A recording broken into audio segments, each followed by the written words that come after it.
bedroom talk.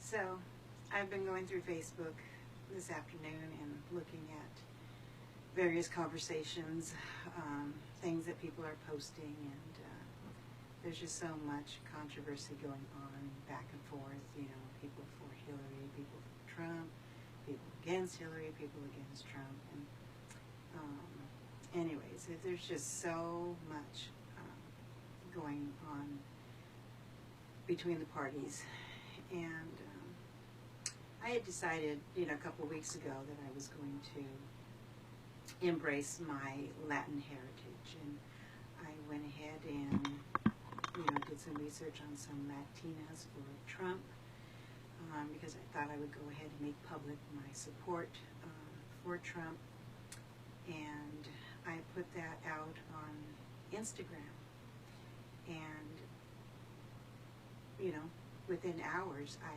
had this backlash of, you know, somebody I don't even know telling me, because on Instagram I have it public so anybody can comment on it, and I had this person that called me a wetback and told me to go back home to my country, get back on the other side so Trump can build that wall and get busy making your tortillas. I just couldn't believe it.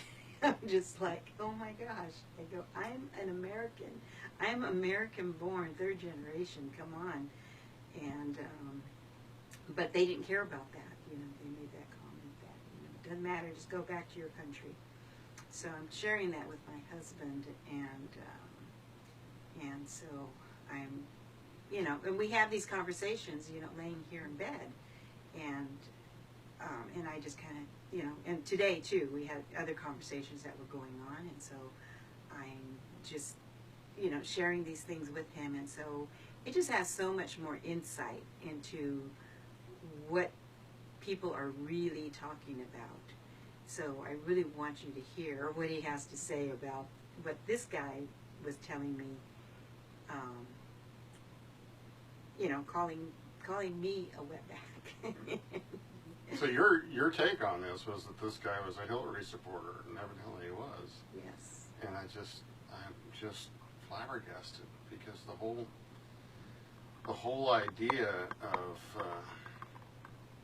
you know, calling you a racist at the same time calling you by all kinds of racist names is just it's laughable, but unfortunately it's the way it is. And we have this thing going on of within the Hillary campaign of people falling into all of the things that they're accusing others of. I mean, when we talk about racism, you talk about stereotypes, the things like, oh, you'll see a black portrayed on TV as a drug dealer or a pimp, and then you go, well, then all blacks are drug dealers and pimps, which obviously is just absurd, you know, and that's the whole problem with stereotypes. And then you have the whole idea of prejudice, which is to prejudge, and you go, it's where you put onto people certain assumptions of who they are before you know them, and you know, I guess we're some of the deplorables, right? I mean, now we're part of the deplorables, which makes us, you know, racist and bigoted and sexist and homophobic and everything else phobic, because we support Trump. And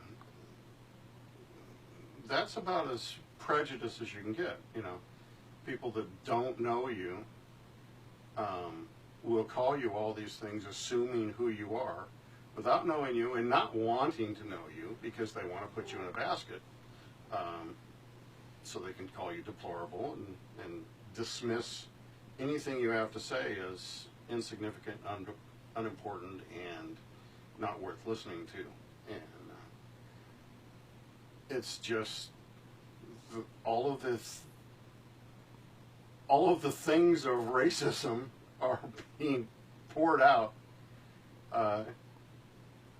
on Trump supporters. And what's really funny is that guy didn't know you. It has no knowledge of who you are. And you'd have friends that would say, well, Trump supporters are, racist and bigoted and everything else.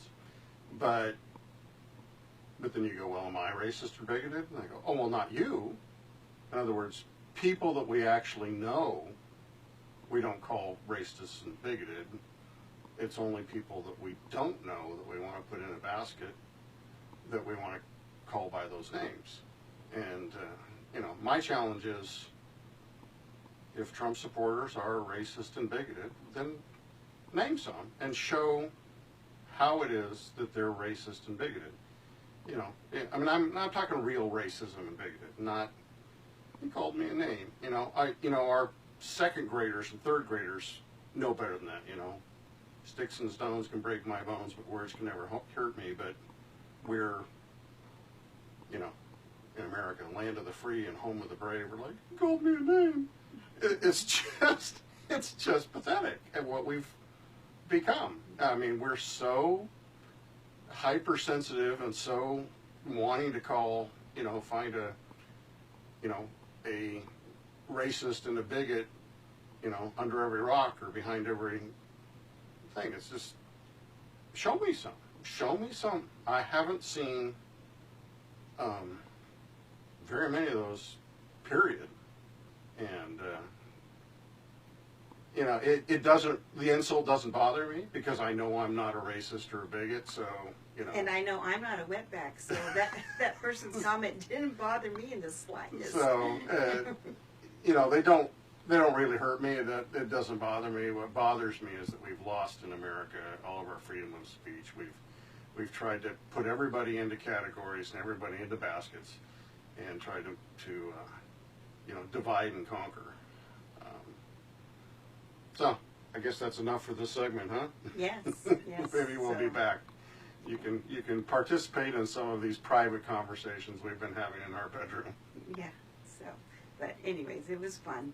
So yeah. So we'll do more bedroom talk. So keep tuned.